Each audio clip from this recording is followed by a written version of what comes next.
Hey guys, welcome back to All Things Knives. It's your host Fletcher, and today we are looking at the top 5 knives for camping.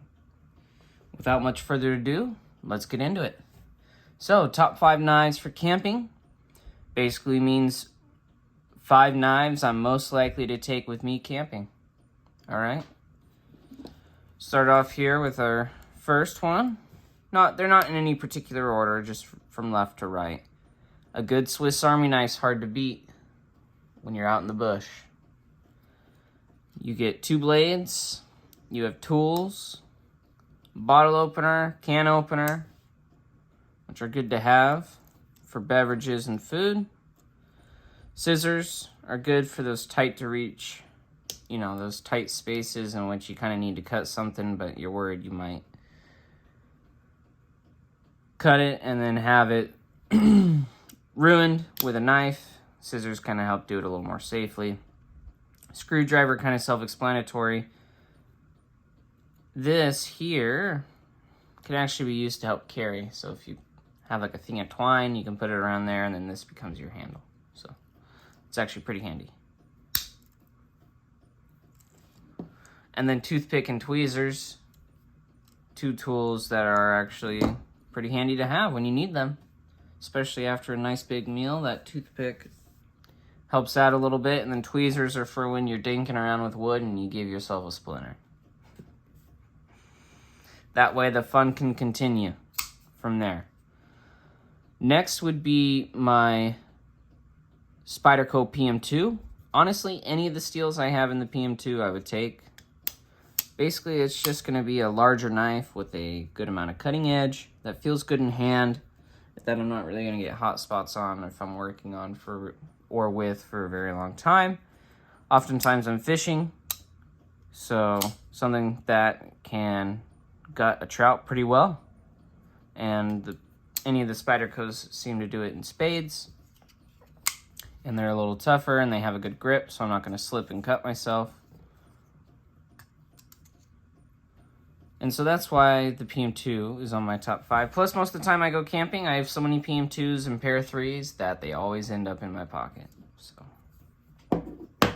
and with something like a tool steel, it lasts for a really long time. Not going to need to sharpen it. Definitely not going to need to sharpen it during the trip. So, next is the Bugout.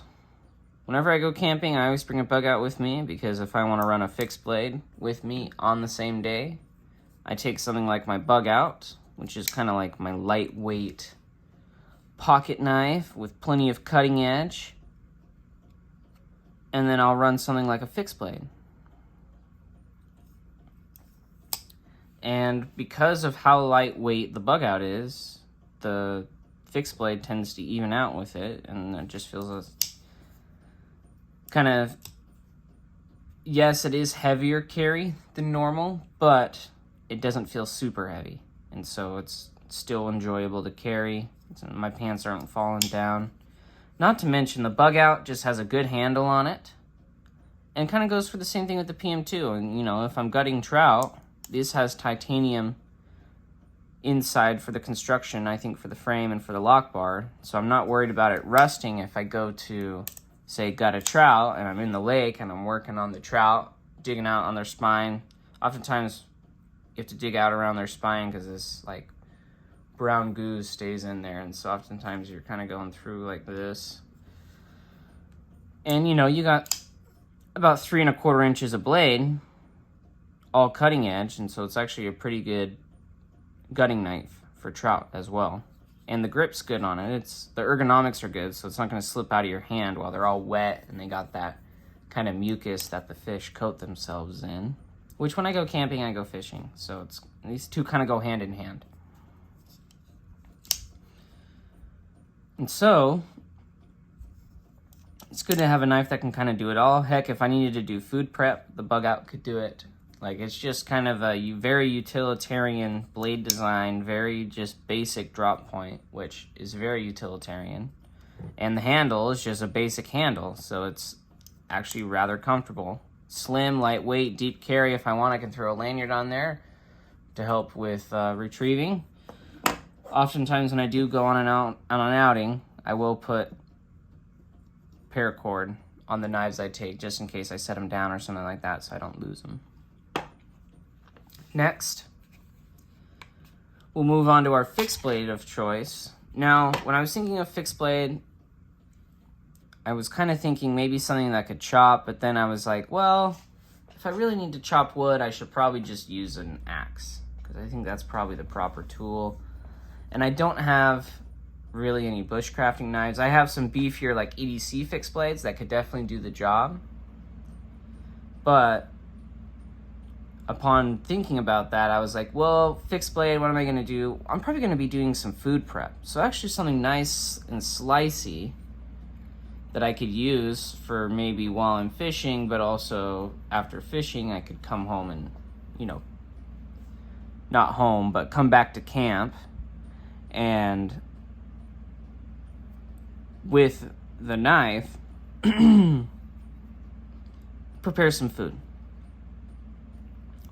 Cut up some vegetables, cut up the meat, anything like that I can do. And I know for sure with this knife, I can do that, because I've done it before and it does it really well. It cuts bell peppers really nice, onions really nice, because it's just a really thin, nice thin blade stock with a very tall grind, full flat. It gets down there. John did a very good job with this. I asked for a very slicey knife and he delivered. And this thing too actually feels pretty good on food prep, you know, because I can kind of grip it like that and just work it.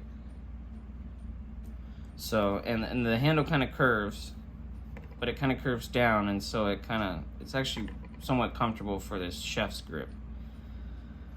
And it is rather slicey, but it's in a tough steel like MagnaCut. So, like I said, if I want to go fishing, and it's going to hold an edge rather well, I think it's in the 62 to 63 range from John. 62.5 to 63.5, I think is what he's running it at. And so, this guy will be tough. It will hold an edge. I'll be able to use it in food prep because it's slicey. I'll be able to use it for processing trout or any game because it is slicey, so it's a good skinner. And it's not super big, so I can carry it in my pocket. So it's a good pocket fixed blade with a good tough steel that holds an edge a good amount of time. I mean, this is a very trusty companion, and I've taken it with me before fishing. With the ulti clip, you just put it in your pocket, and close the ulti clip, and you can pull out from your sheath and so forth. And this is a nice lightweight fixed blade, so you know my pants aren't falling down from any activities I'm doing while out and about. And it's definitely, the micarta is nice and coarse, so you get a good grip. Curved handle actually even helps even more with the ergonomics because it kind of curves into my palm. Really comfortable. Lastly, I was kind of just choosing a hard use pocket knife, maybe for some stuff I don't normally do around the house or even when I'm out and about. And I decided that this or the Shaman, right? So this is the Mini Adamas. This or the Shaman would be very good options.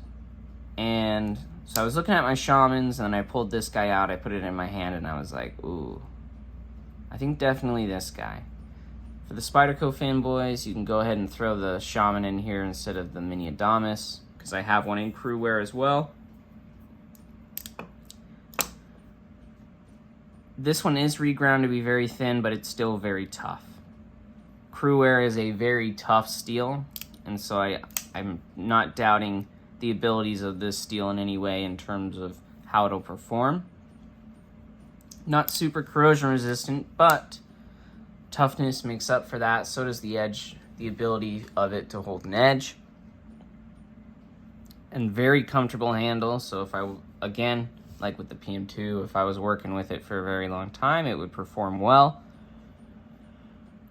This guy, even though it went from a full flat saber ground or flat saber ground to hollow grind, I think it's still very tough, and in the standard might be overkill in the standard configuration. But this is a very, just for me, I would say a normal size knife with a beefy feel. And so if I had to do something a little sketchy with a knife while camping, I think this is definitely the one that could get away with it. Not to mention the axis lock is very, very strong up to down. And so it's a good pairing with the steel. The handle feels good. If I want, I can run some paracord through there, which I normally like to do. Deep carry pocket clip, so I'm not going to lose it. But this was my choice for kind of a hard use knife because of the steel, but also the handle. The handle felt really good. And it is kind of just meant to be a little mini EDC tank. And it fills that role very, very well.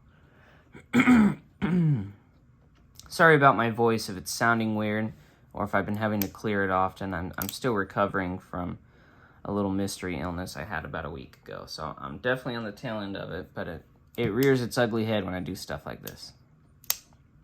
Not to mention ambidextrous. I can operate this knife with either hand, which is good for any circumstances when you're out and about. Say this hand gets injured, I can use this one. And so without much else to say, those are my top 5 knives for camping, with maybe one alternate. You could throw the Shaman in there, and you could always do a cheaper fixed blade that's still plenty tough. But for mine, I wanted something that was still kind of slicey, that I could use for fishing, lightweight, and for food prep. So it's kind of a do-it-all fixed blade. Thank you guys so much for watching. If you aren't subscribed already, please hit that subscribe button. It helps out the channel. And if you like content like this, I post regularly. Hit that notification button as well. It lets you know when I post videos. And I would love to hear your guys' top 5 knives for camping. What are you taking? Are you taking mainly pocket knives, mainly fixed blades? Are they beefy? Are they kind of thin? Do you need something slicey? Are you going to be chopping about maybe some dead logs or anything like that? I would love to hear that. Or maybe you think I'm completely wrong. Feel free to tell me that as well. Maybe you think I'm right. Feel free to leave that down below. As always, guys, thank you again for watching. And please, don't you forget to stay sharp.